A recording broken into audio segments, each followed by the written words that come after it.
vocês fiquem silentes. Lá atrás estão me ouvindo nessa altura? Se quiser chegar um pouco mais para perto, ficaria melhor. Eu não vou gritar, eu vou conversar com vocês. Deixa eu dizer, isso aqui, falta de som, isso não me atribula em nada. Não me atribula. É claro que o som ficaria melhor para vocês ouvirem. Mas a igreja começou sem som. Foi isso.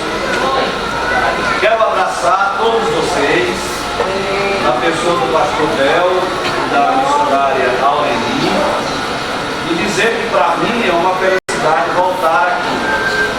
Eu estive aqui no tempo do pastor Israel, a Elisa lembra, e estive também no tempo do pastor Capristano e na posse do pastor Bel. E pela graça de Deus estou aqui hoje. Se vocês ficarem atentos, dá para a gente trabalhar o tema que foi nos dado, que é lembranças de sua misericórdia, de suas misericórdias. Mas eu não quero falar sobre as misericórdias propriamente ditas, mas apenas pegar uma palavra que é fruto do Espírito Santo, que é semelhante ao que é traduzida por misericórdia, benignidade. Atende bem. A palavra benignidade, aí o irmão só me ajuda aí. Entendeu?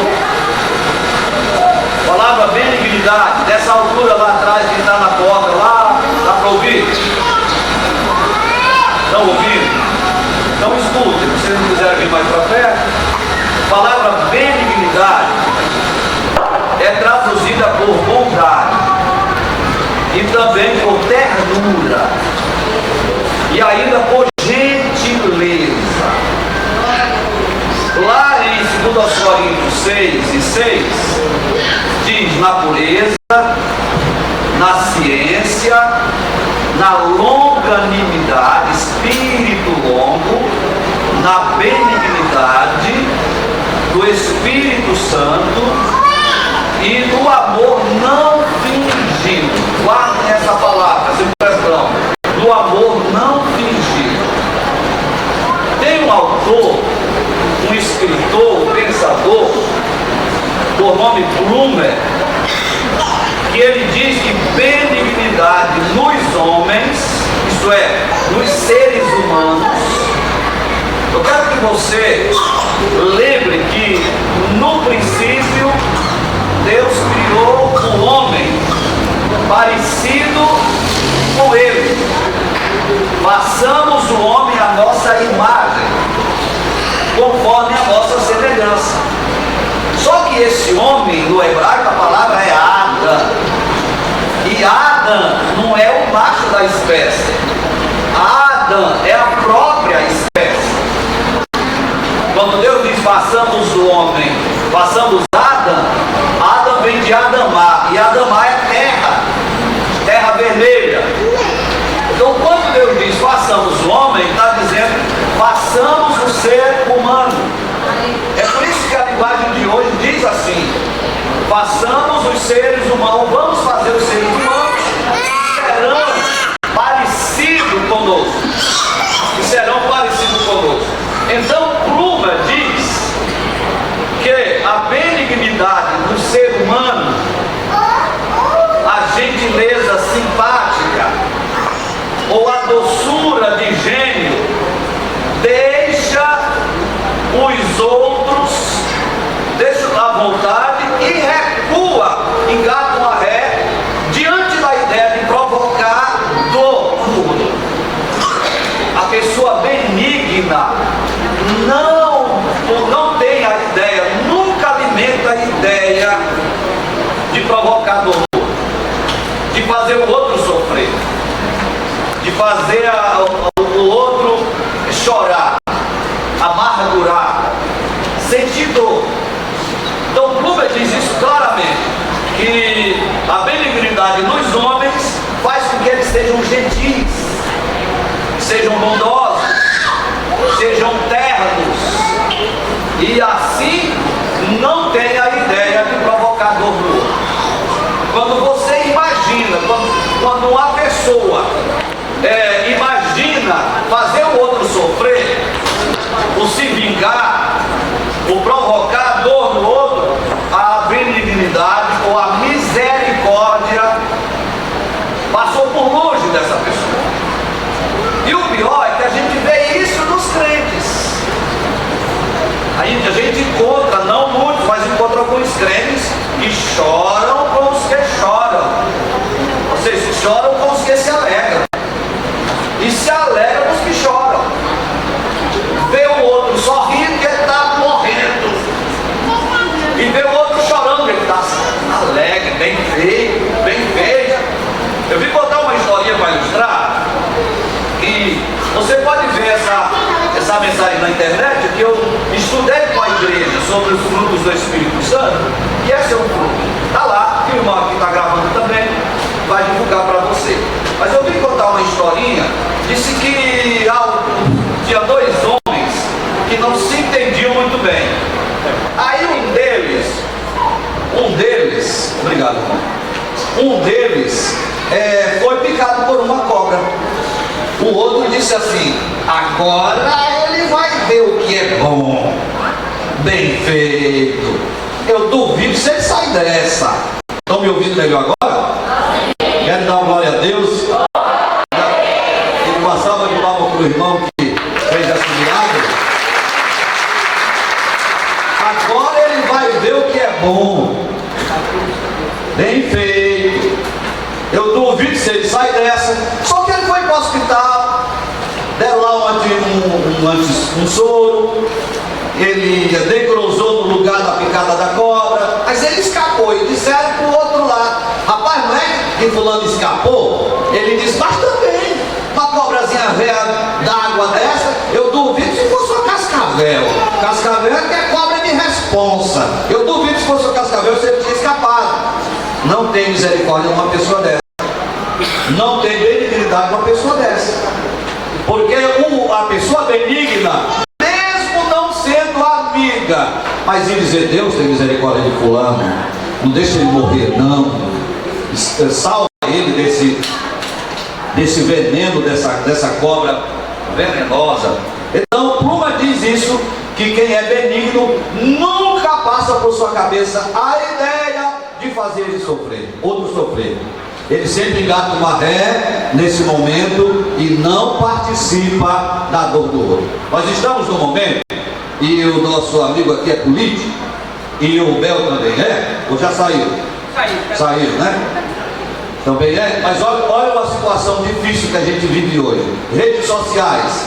Como é que um crente joga nas redes sociais, me desculpa a expressão, a desgraça que o diabo fez na vida de outro? Que crença é essa? Que ele divulga o que o diabo fez na vida do outro? Não, meus irmãos, de modo nenhum. Nós temos que divulgar os feitos de nosso Senhor e Salvador Jesus Cristo. Jesus salvou, Jesus batizou, Jesus curou, Jesus resolveu os problemas. Sim, isso nós temos que divulgar. Mas os feitos de Satanás? Ah, pastor, mas o que fulano fez, o que é ruim, é da conta de todo mundo. Deixa com Satanás, não comigo. Eu não vou divulgar de modo nenhum os feitos de Satanás. Eu vou divulgar as obras do Senhor Jesus Cristo. A Bíblia diz que o Senhor é misericordioso, que o Senhor é compassivo, que o Senhor é longânimo, que o Senhor é assaz benigno. Essa expressão assaz benigno significa suficientemente benigno. Mas como é que eu sou cristão e eu não sou benigno, eu não sou misericordioso, eu não sou bondoso e quero as misericórdias divinas? Não, as misericórdias de Deus são a causa de não sermos consumidos, mas nós precisamos viver essas misericórdias, não somente prová-las, não somente desfrutá-las, mas precisamos praticá-las. no dia a dia da nossa vida. É isso que o texto sagrado diz claramente. E escute, a benignidade, ela é sincera. A benignidade, ela não é fingida, ela não é mascarada, não é uma máscara colocada na cara. Tem outro autor, Epíteto, que diz que um homem perde a própria essência. O que é essência? Pense num perfume que você gosta, que você põe assim no nariz. Esse aqui eu quero usar, porque é gostoso. O homem perde a sua própria essência de ser humano quando ele perde a sua benignidade, quando ele deixa de ser benigno, quando deixa de ser bondoso. Então, se a benignidade nos dá a essência da vida, e se Deus é assaz benigno, então nós precisamos também ser benignos. Mas a benignidade, repito, ela não é mascarada. A palavra sincero significa sincera. Porque os escultores, quando o escopo cortava um pouco mais do esperado a escultura, eles passavam cera, e depois lixavam, e depois pintavam, e quem olhava estava lá a escultura perfeita, sem nenhum defeito. Semelhante aos carros que se desamassa, mas como não desamassa totalmente, passa a massa, lixa e pinta. Ao meu olhar está perfeito, somente um perito chega, esse carro não foi batido, esse carro foi pintado, foi emassado. Mas uma pessoa comum como eu, nessa questão, não vai ver. Assim eram as esculturas, estavam lá, as pessoas chegavam e compravam. Só que o calor do dia batia sobre a escultura, o calor do sol, e a cera derretia. Aí se via os defeitos. Quando as Sagradas Escrituras dizem que nós precisamos ser sinceros, está dizendo que nós precisamos ser sem cera, sem máscara. Quer dizer, sem duas caras. O nosso irmão Tiago diz, irmão de Jesus, quando fala do cristão, diz que o cristão, ele não é como as ondas do mar, sem firmeza. E essa expressão do original diz sem dois rostos, sem duas caras. A pessoa duvidosa, a pessoa que não é sincera, é como uma pessoa que tem dois rostos, um para cá e outro para cá. Eu não sei se vocês já ouviram uma historinha. Disse que um pastor chegou para visitar uma irmã, e aí a criança, e aquelas crianças que são terríveis, ou seja, que são travessas, que são inteligentes demais, ela chegava, olhava para o rosto do pastor, olhava assim para o rosto do pastor e olhava assim para trás da cabeça do pastor, e ficou. E o pastor disse: o que está acontecendo, meu filho? Cadê a sua outra cara? Mas eu não tenho outra cara. Ele disse: mamãe disse que o senhor tem duas caras. A mamãe não devia ter falado diante do menino. Quando ela falou, o menino imaginou literalmente. A mãe estava falando dele de caráter, de comportamento. Mas o homem benigno, a mulher benigna, o servo de Deus benigno, não tem máscara, não tem duas caras. Ele é crente na igreja, é crente no trabalho, é crente nos negócios que faz, é crente em casa, é crente nas viagens. Aonde quer que ele estiver, ele é crente, um salvo em Cristo Jesus, nosso Senhor. Alguns que são crentes na igreja, mas que não são crentes em casa. Eu vi contar a historinha do menino que chegou e disse: mãe, por que nós não vamos morar na igreja? Na igreja, filho, por quê? A igreja é lugar de morar, lugar de congregar, lugar de culto. Aí ele vai e diz assim: é porque na igreja o pai é tão bom, na igreja o pai é tão gentil, é tão benigno, quando chega em casa é um leão, é um gigante, é um tirano. Esqueceu quem era. Tiago diz isso, que é como quem vai ao espelho, se olha, e quando vira as costas já não lembra mais o que era. Pois deixa eu contar uma historinha. irmãs também, que eu estou falando só de homem. Um dia desse chegou um irmão lá em casa e disse assim: pastor, quero falar com o senhor. Muito simples. Eu nunca imaginei que eu ia ouvir o que eu ouvi. Diga aí, meu irmão, o que o senhor quer? Pastor, vá fazer um encontro de casais lá na minha congregação. Hã? E qual é a sua congregação? Ele disse: qual? E por que você quer um encontro de casais? O senhor conhece minha esposa? Não, senhor, não conheço. Pastor, minha esposa é tão crente, pastor. É mulher de Deus, pastor. É do círculo de oração, pastor. Prega tão bem. Escute essa.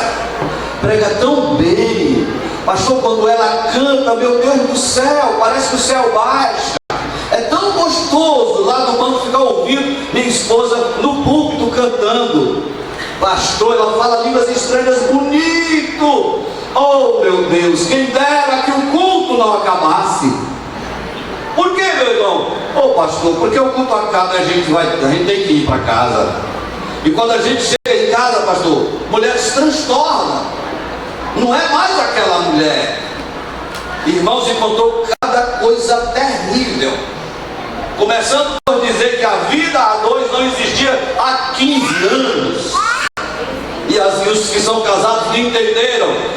Que benignidade é essa? Cadê o fruto do Espírito? Eu posso dizer que a trombeta vai tocar e somente os que geram, produzem o fruto do Espírito vão ouvir o som da trombeta e serem arrebatados.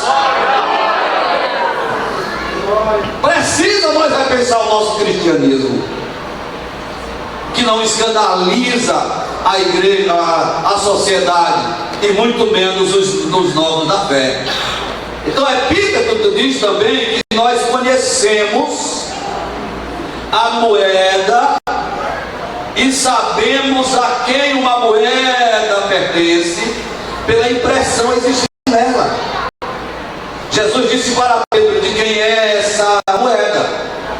De quem é essa esfinge? De quem é essa imagem na moeda? Ele disse: é de César. E Jesus disse: pois então, dai a César o que é de César, e a Deus o que é de Deus. Se você pegar uma moeda brasileira, você vai saber que é real, brasileiro. Moeda brasileira. Se você pegar uma americana, peruana, de qualquer que seja, lá na Europa, você vai saber onde é a moeda pela esfinge, pelo que está impresso nela. Mas o que é que o senhor quer dizer com isso? O homem que pertence a Deus, ele é reconhecido pelo carimbo do fruto do Espírito de Deus que é impresso nele. Mas o fruto do Espírito é, ó, o primeiro carimbo: amor, mansidão, benignidade, bondade, domínio próprio e coisas semelhantes a essa. Quem é crente, como eu disse, em qualquer lugar. E quando ele chega, aonde ele chega, todo mundo sabe que ele é crente. Tem cheiro de crente, tem aparência de crente. E o inferno conhece o crente aonde ele chega, porque ele exala o bom cheiro de nosso Senhor e Salvador Jesus Cristo.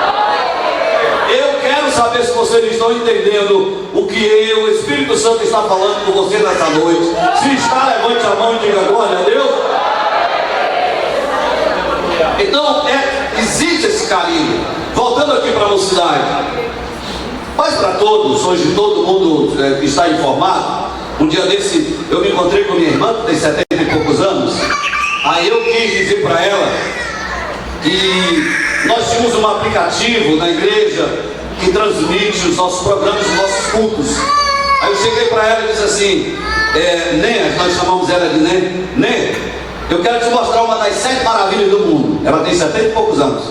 Eu quero te mostrar uma das 7 maravilhas do mundo. Aí pegou o celular e disse: eu já sei, deixa, tu quer falar do teu aplicativo, já baixei e ouço o programa todo dia. Eu digo: olha, a velhinha está conectada.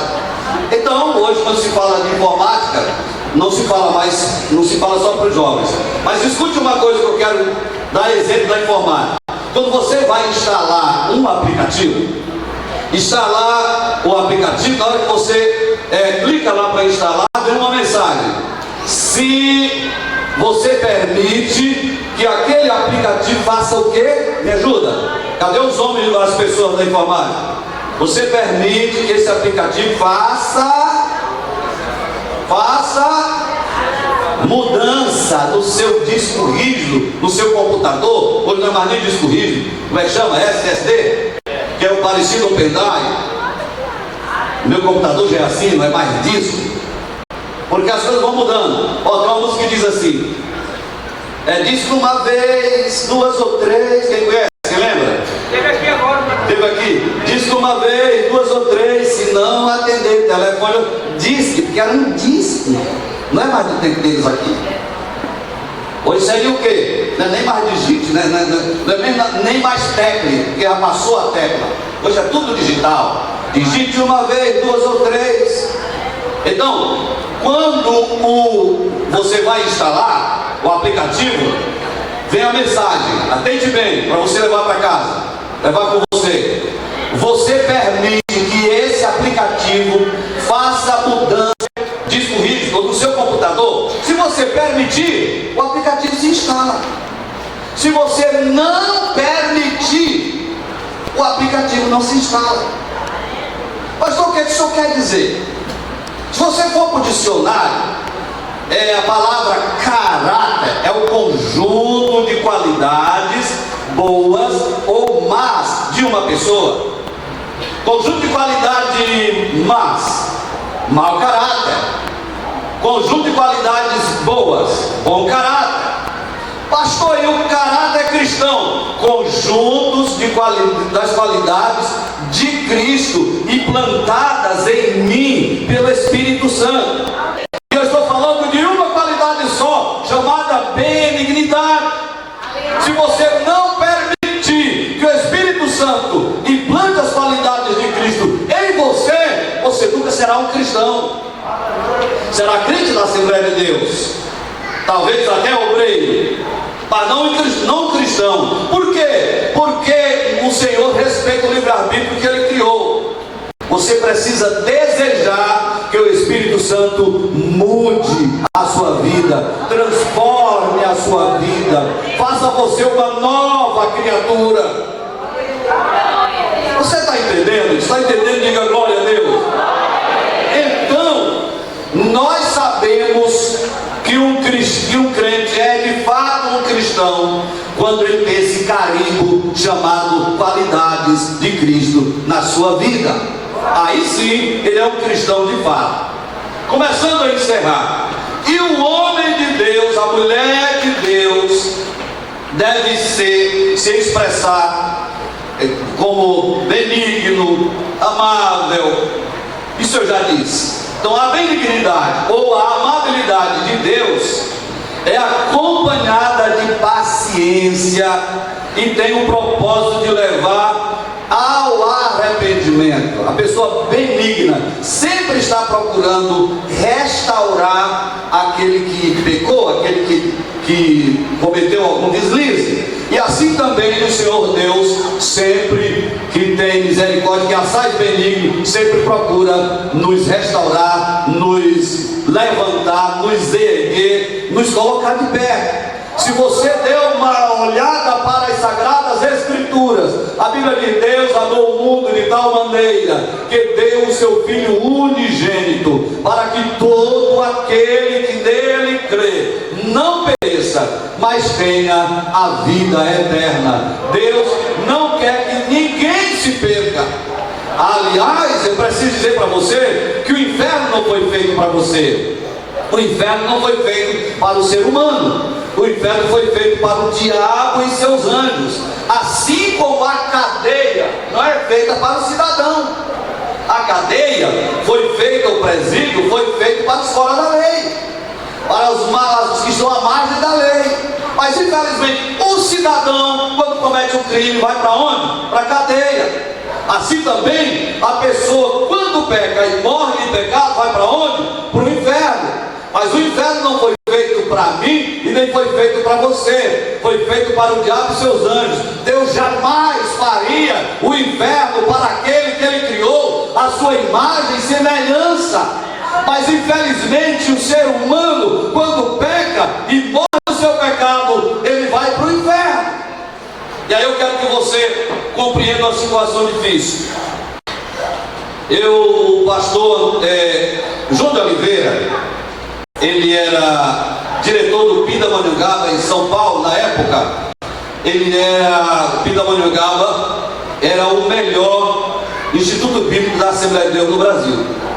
Ele morreu e ele está estirado dentro do caixão quando chega J.P. Colenda ou João Colenda Lemos. Geralmente eu me confundo dos dois. Eram dois missionários que não eram brasileiros.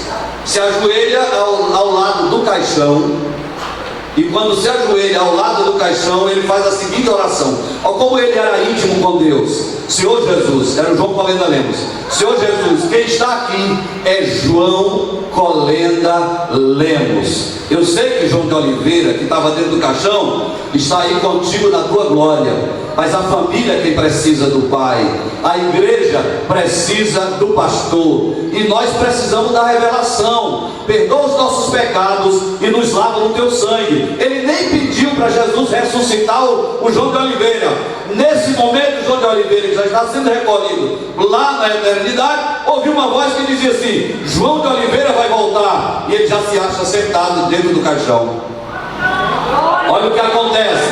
Ele escreve um livro, As Maravilhas que o Senhor me mostrou, e grava um disco vinil, um LP, long play, As Maravilhas que o Senhor me mostrou. E uma das coisas, eu quero narrar essa, uma das coisas que ele viu, ele foi levado até determinado lugar, da onde de longe ele viu o inferno. E umas criaturas enormes, como uns grandes camarões tostados, envolvidas nas ondas de fogo, que são como um lago mesmo, como ondas, só que fogo, mais ou menos como as larvas dos vulcões, que você já viu aí pela televisão, pela internet. E ele viu aqueles camarões tostados se envolvendo nas chamas, vivos, ardendo em chamas. Ele disse: Senhor, quem são estes? Quem são estas criaturas? E o anjo respondeu: são as pessoas sem Deus, que morreram sem Deus, que vêm para cá. Pastor, mas por que parecidos com os camarões ou com a lagosta, como ele diz lá? Lembra que Jesus Cristo disse: serão jogados no lugar, me ajude, como diz os pregadores itinerantes, me ajude a pregar. Serão jogados no lugar onde o quê? Onde o bicho nunca morre. Quem é que nunca morre? O bicho nunca morre. E o que nunca se apaga? O fogo. Porque é impossível que a imagem e semelhança de Deus seja jogada lá. É bem verdade que alguns teólogos dizem que esse bicho é a consciência. Eu estava lá naquele dia que o pastor Pedro Lindoso pregou em Joselândia, que o pastor Raifran pregou em Joselândia, que o pastor Aragão pregou em Joselândia, que o pastor Raposo. Eu estava lá, mas eu não me decidi, eu não tomei uma decisão. Eu era crente, estava no banco, mas eu não era crente sincero, eu não era crente de verdade, eu apenas tinha fachada de crente. Eu até era crente em adultério, traindo a mulher, ou o esposo, ou em fornicação, ou em imoralidade, revirando lixo na internet. Eu estava lá, eu ouvi, mas eu não dei atenção. E aí, a consciência que nunca morre. Mas outros dizem que o bicho são germes que se alimentam do fogo e que o objetivo é torturar as pessoas que são jogadas lá. Mas outros dizem que o bicho é a própria pessoa. E eu fico com essa última por causa da visão que teve o pastor João de Oliveira. Queridos, nós precisamos compreender que a misericórdia de Deus, que a bondade de Deus se estende para mim e para você, de geração em geração, gritando aos nossos ouvidos e aos nossos corações, dizendo: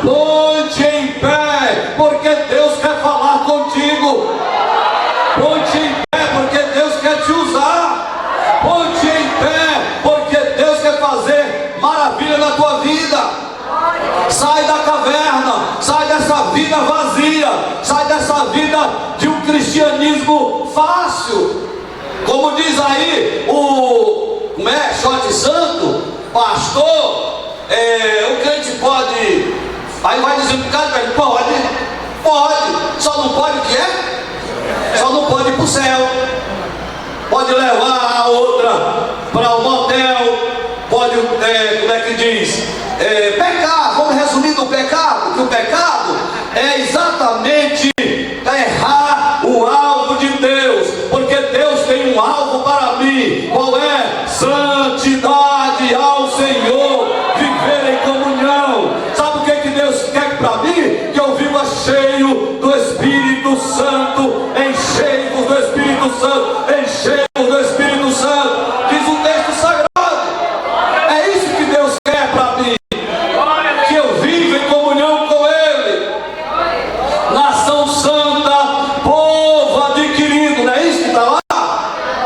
Nação eleita, especial, zeloso de boas obras. É isso que Deus quer, mas infelizmente nós falhamos nesse alvo. Então Deus quer que a sua benignidade se revele a mim e a você, nos levando ao arrependimento. E o arrependimento é a mudança de atitude do coração. Que é arrependimento? Você está em pecado. Claro, eu não estou dizendo que você está, estou fazendo uma comparação. Você está em pecado. Uma vez eu preguei sobre o pecado na igreja, e quando foi no outro dia, uma moça me procurou chorando muito, estava mesmo em pecado.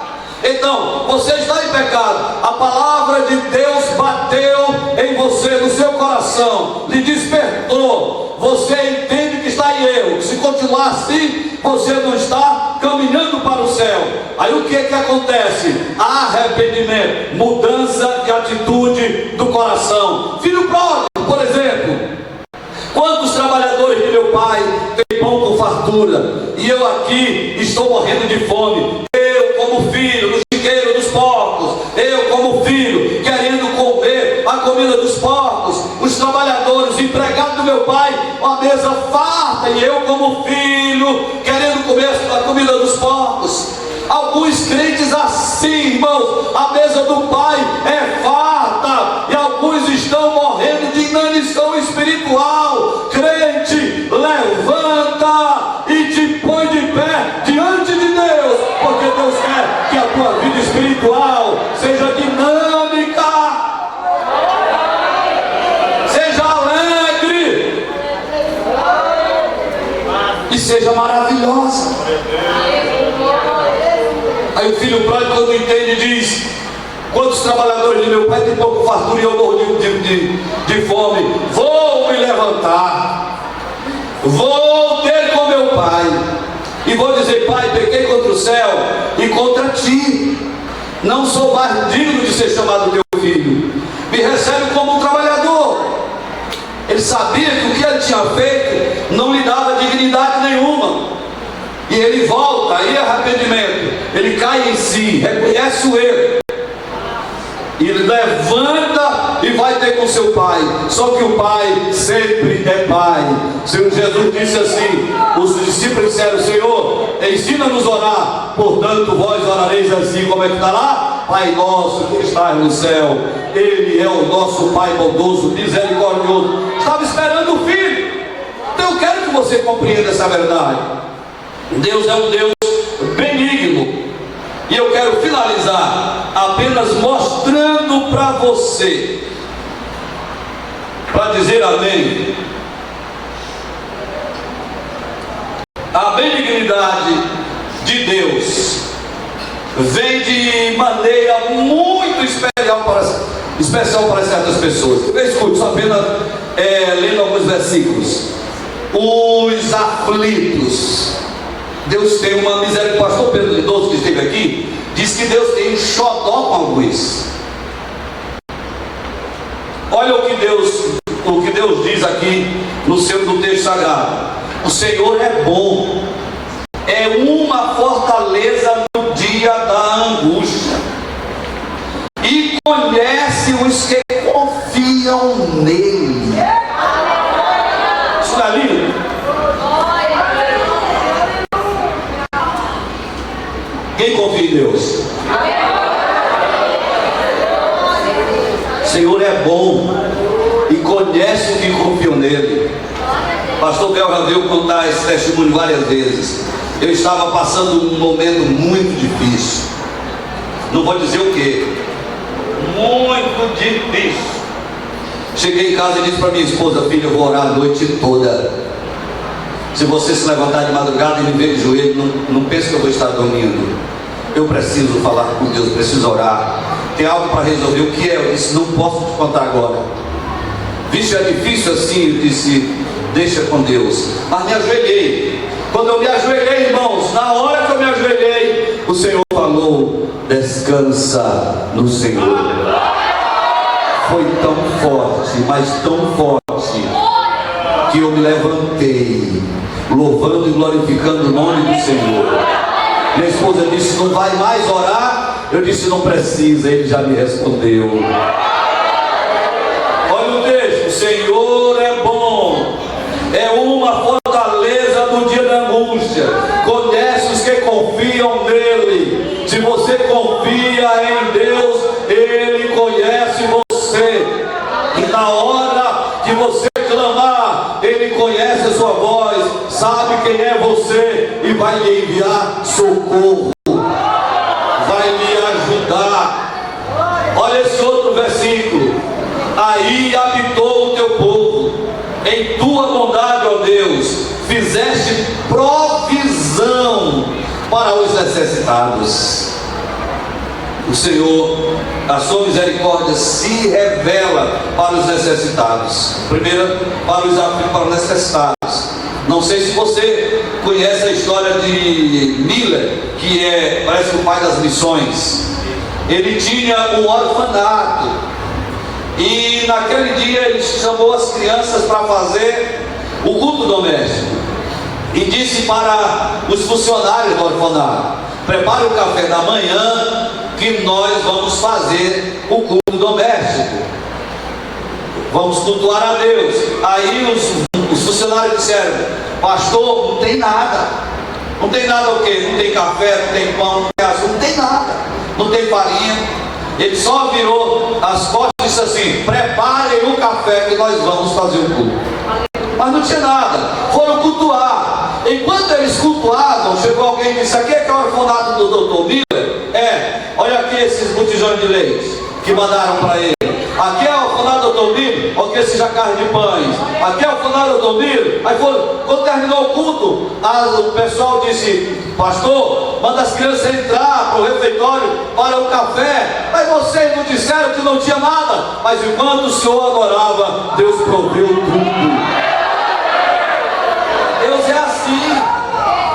Eu poderia contar testemunhos da minha vida, e se vocês crerem e se unirem como um só homem, Deus vai providenciar tudo para essa construção. Eu não tenho dúvida disso. Deus faz maravilhas para o seu povo, ou no meio do seu povo. Os que confiam em Deus, olha o que diz o Salmo 34:8: provai e vede. Você conhece esse? Que o Senhor é bom, bem-aventurados que confiam nele, felizes os que confiam nele. Olha esse outro versículo, Salmo 31:19: ó, quão grande é a tua bondade, que guardaste para os que te temem, e que tu mostraste àqueles que em ti confiam. Então os que temem ao Deus são alcançados por sua misericórdia. Porém, irmãos, para dizer amém, mesmo o Senhor tendo um xodó, estou usando as palavras do pastor Pedro Lindoso, mesmo o Senhor tendo um xodó com os aflitos, com os pobres, o Senhor tinha um xodó tão grande com os pobres, que Israel, quando estava colhendo trigo, fazendo as suas colheitas, quando caía um cacho, uma fruta ou qualquer coisa no chão, eles não se abaixavam para apanhar. Eles já entendiam que era para os pobres. Vocês que conhecem a Bíblia sabem que Ruth andava atrás dos que estavam fazendo a colheita. Aí é que quem é ele lá? Boaz disse assim para os empregados: deixem cair. Foi assim? Se agradou dela e disse: deixem cair para que ela colha. porque só podia colher o que caía, porque Deus tinha dito isso para eles não colher, porque era para os pobres. E alguns até deixavam um canto da colheita lá, ou seja, da lavoura, para que os pobres pudessem colher. Então Deus tem sempre um xodó com os pobres. A igreja precisa cuidar dos pobres, os políticos precisam cuidar do pobre, todos nós. Não é mais bolinha, não, é ajudar. Agora o pior é que a gente sabe às vezes que o irmão bem ali, irmão em Cristo, com a paz do Senhor todos os dias na calçada, está no escuro ou no calor, porque não pôde comprar nem um ventilador nesse clima maranhense. E o outro lá ao lado, ar-condicionado, carrão, dinheiro, não ajuda, não sente a dor. Eu não entendo que benignidade é essa. Então, para terminar, mesmo o Senhor tendo xodó, uma estima especial com os aflitos, com os pobres, com os que confiam nele e com os que o temem, o Senhor sempre é benigno para com todos. A Bíblia diz que ele faz raiar o seu sol e descer a sua chuva sobre bons e maus, faz a terra produzir tanto na lavoura do cristão como na lavoura daquele que tem ódio do próprio Deus. Nosso Deus é um Deus benigno. Confie nele, como diz o Salmo 145:9. O Senhor é bom para todos e as suas misericórdias são sobre todas as suas obras. Deus maravilhoso. O nosso irmão Osés de Paulo, talvez vocês saibam: amai-vos, amai-vos uns aos outros. Começa: amai-vos, amai-vos. E acabou aqui. Você cantou a primeira estrofe: amai-vos, amai-vos uns aos outros, como Cristo, como eu vos amei. Só sabe isso mesmo. Então olha o texto: amai, pois, os vossos inimigos, e fazei o bem, e emprestai sem nada esperar. Aqui pega os agiotas. E se é cristão, e tem, pastor, tem.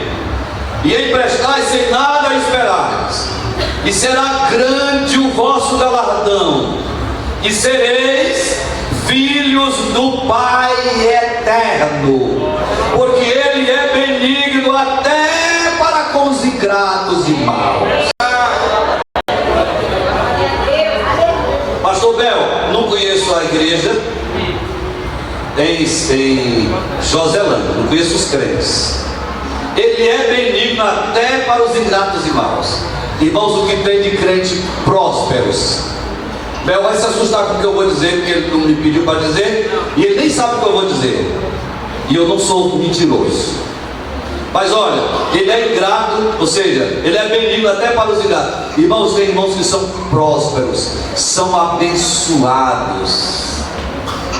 Aí Paulo vai dizer assim, que nós devemos contribuir não por necessidade, não por tristeza, essa expressão, não por tristeza e nem por necessidade, mas com alegria, porque Deus dá com alegria. Essa expressão por necessidade, não por tristeza, contribuir por tristeza, é sentindo dor, no original sentindo dor. A pessoa que contribui sentindo dor, quando ele vai dar uma esmola, uma oferta, uma ajuda, quando ele vai dar o dízimo, ele tira assim, mete a mão no bolso e vai te arrancando assim, como que vai arrancando o fígado sem anestesia. É por isso que ele não repete a contribuição, porque ele sente dor. Porque ninguém quer repetir experiências dolorosas. Agora, experiências prazerosas, você repete várias vezes e sempre está repetindo. Mas Paulo diz claramente, não por, me ajudei? não por tristeza, mas com alegria, Olha o que diz o texto: porque ele é benigno até para os ingratos e os maus. Crente não dizima, crente não dá uma oferta, não ajuda o necessitado, não paga a luz do irmãozinho que está ali no escuro, ao lado dele. Olha a letra aí, só porque. Segundo os Coríntios capítulo 9, versículo 7, nos diz: cada um contribua segundo propôs no seu coração, não com tristeza ou por necessidade, porque Deus ama ao que dá com alegria. Vou ficar só com tristeza, que é o que sente dor. Não contribui porque sente dor.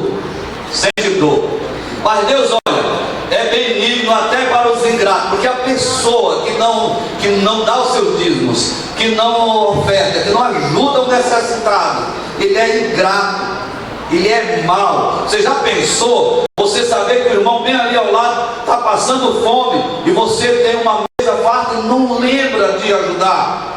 Olha, um dia desse eu estava devendo o pastor Gilmar Santos, agora, para almoçar. Aí chegou uma pessoa e disse: pastor, pagou um almoço para mim. Aí eu olhei assim: tu tá querendo comer mesmo? Pois vai ali, faz o teu prato. Irmãos, ele fez um prato. Eu nunca imaginei que ele comesse aquilo tudo. E a minha atitude induziu o outro que estava ao lado: ei, você não quer, né, depois da comida, né, sobremesa? Vá ali, tem pudim. Então ele foi lá, trouxe outro. Estava com fome, irmãos. Mas tem pessoas que, às vezes a gente dá uma ajuda, vai só comprar algo, se comprar com ele lá, mas às vezes está com fome mesmo. Como é que a gente não sente a necessidade do outro? Deus está dizendo: porque ele é benigno até para com os ingratos e maus. É ingrato, é mau, não agradece. Olha o rico insensato: alma minha, come, bebe, folga ou faz festa, porque tu tens muito em depósito para muitos dias, porque a lavoura dele tinha produzido tanto que ele teve que fazer paióis maiores para poder recolher. Aí ele vai e diz: alma minha, come, bebe. Ele não lembra de nada, tudo por um processinho. Alma, meus frutos, minha possessão, e assim por diante. Olhe, meus queridos, e tem ainda a falta de benignidade dentro de casa. Finalizando, eu estou esticando demais, sei que está esticando. Já pisei no freio 3 vezes e não parei. Mas só para dar esse testemunho: pastor, me ajude, pastor. O que foi? Ô, pastor, eu estou em pecado. Mas ele traiu o marido. O que foi, minha irmã, que a senhora fez? Ô, pastor, eu estou roubando meu marido. Roubando o seu marido? Como assim, meu? Ô, pastor, até eu trabalho, pastor, e ele também trabalha, pastor, mas ele ganha muito mais do que eu, pastor, sei quantas vezes mais do que eu, mas, pastor, com o pouquinho que eu tenho, pastor, que eu ganho, é que eu compro o arroz, a carne, que paga a água, a luz, minhas pecinhas íntimas, pastor, meus perfumes, pastor, e não dá, pastor, aí eu tenho que roubar do meu marido. Eu já estava com raiva do infeliz. Eu disse: você não está roubando coisa nenhuma, quem está em pecado é ele. Um marido desse é benigno? O marido desse é misericordioso? O marido desse é crente? Aqui o público estava dizendo: é não. Quando eu disse o marido desse é crente, parou aqui o público. Não é crente, irmão. Entre marido e mulher, não tem meu carro, minha fazenda, minha casa, meu isso, meu aquilo. O pronome é no plural: nosso, nossa casa, nossa fazenda, nossa renda, nossas enfermidades, nossa saúde, nossa juventude e nossa velhice, até que a morte nos separe. Isso aqui é ser crente em Cristo Jesus e ser benigno para com o cônjuge, benigno para com os filhos, benigno para com os pais. Porque alguns filhos não ajudam os pais, desobedecem, diz que estão na escola e não estão, Diz que estão na igreja e não estão. Querem ser prósperos? Querem ser abençoados como o pastor Raposo é? Então obedeça papai e mamãe, porque a Bíblia diz: honra teu pai e tua mãe, para que os teus dias sejam longos e sejam prósperos. Aqui está um exemplo de obediência. Nunca meu pai me mandou fazer uma coisa duas vezes. Não estou querendo ser bonzinho não. E você não pode mais nem provar que meu pai já morreu. Morreu com 92 ou 98 anos, mas o pastor Bel foi pastor dele. Nunca. Alguns hoje crentes e desobedientes aos pais, namorando no escuro, se prostituindo. Jesus vem, mas somente os lavados e purificados vocês subirão. A semana é de avivamento, portanto encha-se do Espírito Santo, porque